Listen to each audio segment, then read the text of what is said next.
Pemirsa, Anda menyaksikan Breaking News Metro TV. Kami akan mengupdate informasi terkini yang baru saja kami terima terkait dengan insiden terbakarnya KM penumpang Mutiara Sentosa II ini.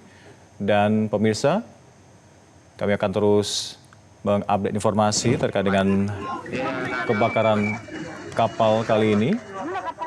Kita akan tersambung.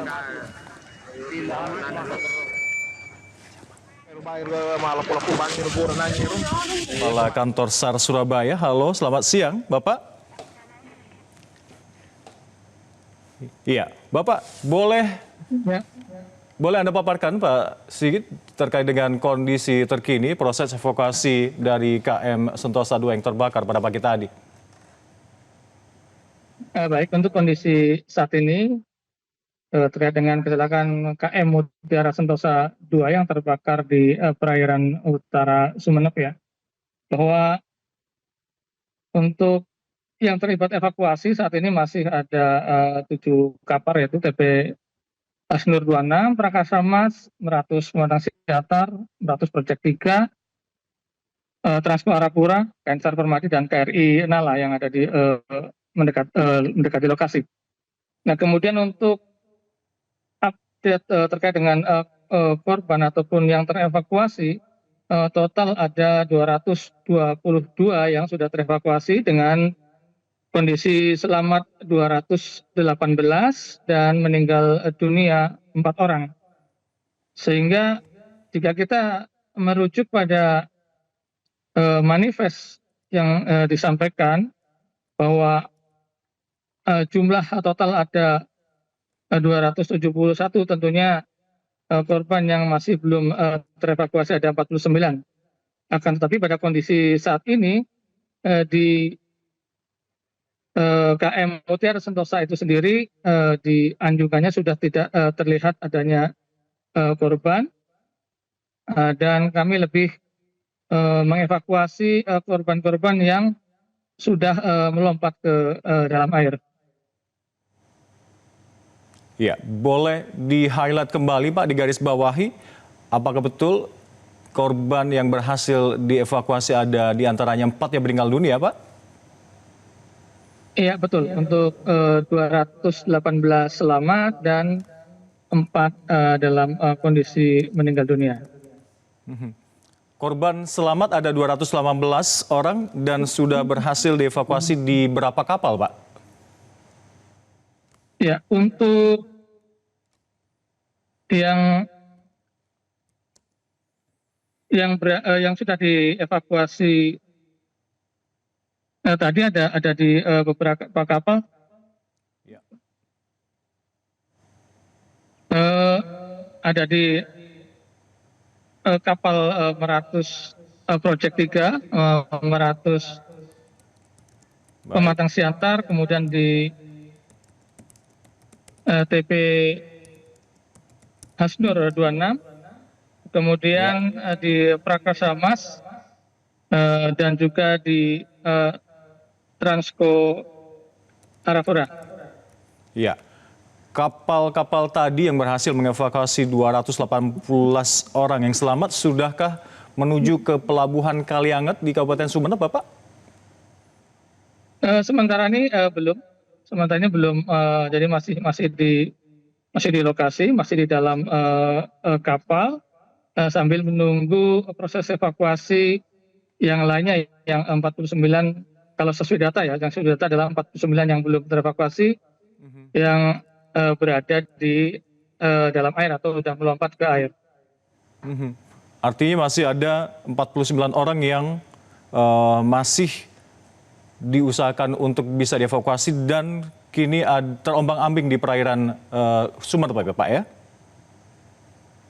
Iya, masih di sekitar, untuk saat ini masih di sekitar kapal tersebut tentunya, dan kami juga sambil melaksanakan pencarian di sekelilingnya, karena 49 ini kan kalau kita melihat data bahwa sesuai dengan manifest, apakah seluruh korban itu jumlahnya sesuai dengan manifest atau tidak, kami masih belum tahu, tapi dasar kami adalah dari manifest yang disampaikan.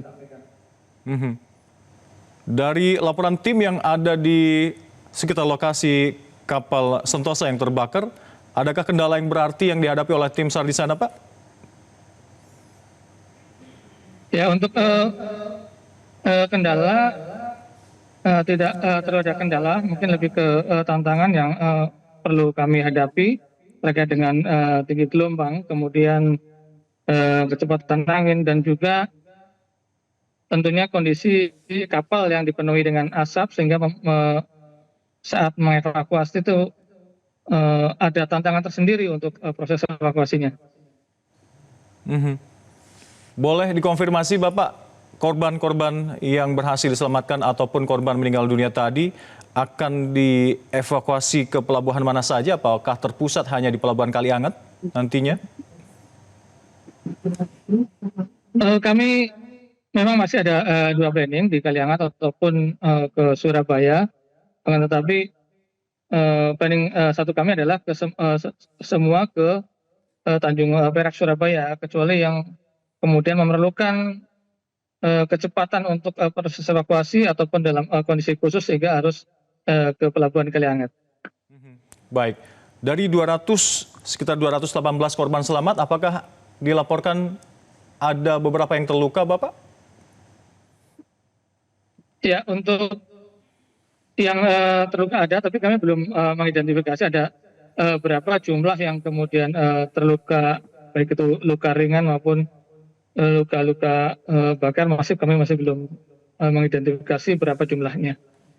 Iya.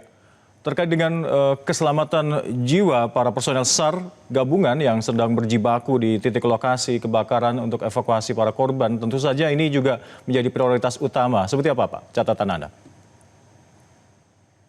Ya, tentu saja itu menjadi prioritas utama.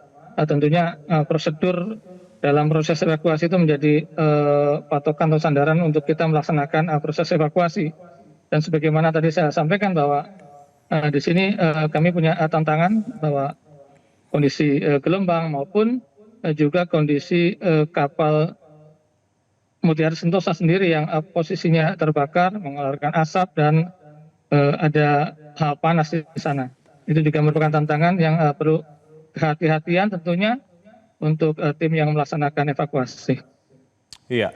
Dari total beberapa kapal yang berhasil mengevakuasi para korban selamat, tadi yang Bapak sebutkan, ada kapal Mertus Project 3, Pepatang Siantan, Terasko, dan lain-lainnya. Kapal mana yang dipastikan paling depan bisa membawa rombongan korban selamat tiba di pelabuhan atau posko darurat terdekat di Kalianget atau lainnya? Untuk kapal yang akan membawa ada di Meratus Project 3, akan tetapi karena kami juga ada KN Permadi dan juga KRI Nala, tentunya Permadi dan KN Nala itu yang kemudian akan mengantar ataupun memimpin untuk pergerakan menuju ke Tanjung Perak Surabaya. Iya. Selain faktor cuaca dan gelombang tinggi, Pak, mungkin ada tantangan teknis lainnya yang paling sulit yang dihadapi oleh para petugas, terutama saat memindahkan para penumpang KM Mutiara yang sudah terjun ke laut ataupun yang lainnya untuk bisa naik ke kapal-kapal bantuan di tengah laut tadi. Ya, tentunya tantangan lainnya adalah lebih ke survivor atau korban yang akan diselamatkan, karena mereka kondisinya adalah panik, kemudian shock dan lain sebagainya, sehingga kami juga perlu ekstra hati-hati karena kita tahu sendiri kondisi mereka yang psikisnya down kemudian panik bisa kemudian membuat hal-hal yang fatal tentunya, sehingga perlu kehati-hatian. Pak Nanang, dari tim SAR gabungan ini adakah juga di situ tim KNKT atau penyidik Marine Inspector yang sudah mendapatkan petunjuk awal mengenai titik pertama sumber api ataupun pemicu utama kebakaran kapal ini, Pak? Untuk identifikasi terkait dengan tim yang akan mengidentifikasi terkait dengan penyebab kapal itu terbakar masih belum melihat, atau mungkin mereka masih sedang persiapan.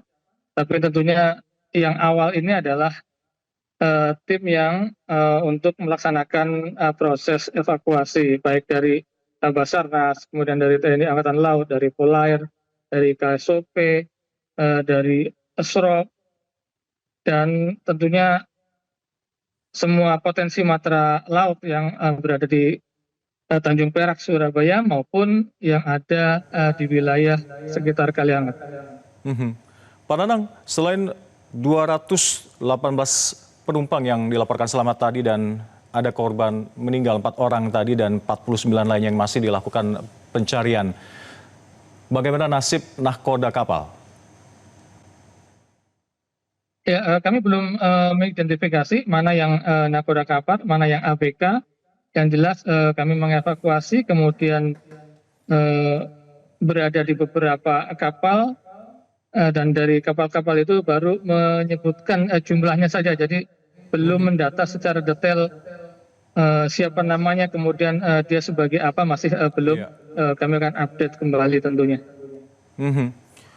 Pak Nanang, jika proses evakuasi nanti masih terus berlaut hingga malam hari, apa strategi dari tim pengamanan atau SAR di sana terkait dengan pencahayaan khususnya? Ya, tentunya kami tetap masih melaksanakan pencarian meskipun nanti malam hari, tapi tentunya kami masih melihat situasi dan kondisi terkait dengan cuaca nantinya akan seperti apa. Jika memungkinkan, pasti kami akan tetap melaksanakan pencarian meskipun itu kondisi malam hari. Mhm. Terkait dengan banyaknya korban yang berhasil diselamatkan, kita bersyukur Bapak, apakah ada laporan korban yang berhasil dievakuasi tadi dengan kondisi darurat medis khusus? Untuk sementara ini belum ada, mudah-mudahan tidak ada. Yang jelas hanya luka ringan dan tadi yang kondisi memang meninggal dunia, itu saja. Mhm, mhm. Baik. Dengan pengerahan kapal-kapal bantuan dan juga beberapa armada dari tim SAR gabungan ini, kapan idealnya target operasi SAR ini bisa diselesaikan untuk memastikan seluruh kapal penumpang dari yang kapal yang terbakar ini bisa dievakuasi dengan aman dan dinyatakan selesai, Pak? Ya, untuk proses evakuasi, terutama yang berada di kapal, tentunya seperti target kami tadi bahwa sore ini sudah bisa diselesaikan dan semua yang ada di kapal bisa dievakuasi. Tapi tentunya dengan adanya korban-korban yang melompat ke air, di sana ada drift, ada pergerakan dari air yang membawa para korban. Tentunya itu menjadi hal yang kemudian kita harus melakukan pencarian, sehingga target kami tentunya untuk yang di perairan dan membutuhkan proses pencarian, dengan berjalannya waktu semakin bergeser, semakin jauh, Mhm. sehingga mungkin bisa sampai esok hari kami masih melaksanakan pencarian. Mhm. Baik. Pak Nanang Sigit, terima kasih telah bergabung bersama kami di Breaking News Metro TV. Selamat bertugas kembali, salam sehat selalu. Jelajahi cara baru mendapatkan informasi. Download Metro TV Extend sekarang.